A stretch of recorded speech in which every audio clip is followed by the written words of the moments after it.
Exercise 41.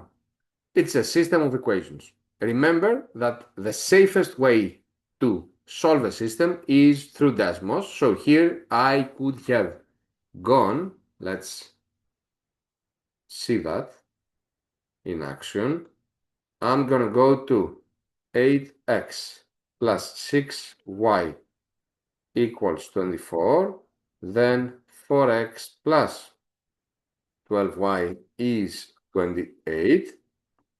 Let's go here.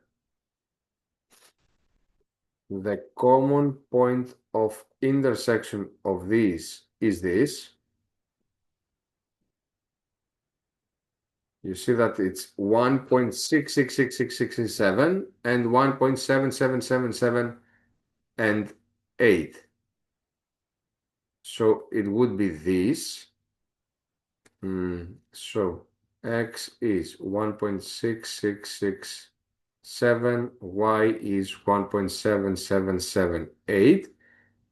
I need the 12x plus 18y, which means that I could do 12 times 1.66667 plus 18 times 1.7778.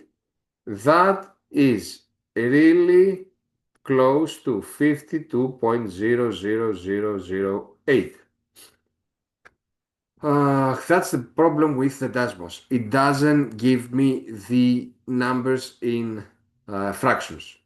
But thankfully, in the SAT, whenever we see such a system, there might always be a shortcut. Look, we never wanted to find the value of x and value of y separately. We didn't want the actual solution. We just wanted to find an expression that utilizes that solution. Can we do it in any other way, which might also be quicker? Well, yes. Look that we want to find the 12x plus 18y. And look that this is exactly what's going to be formed if we add them.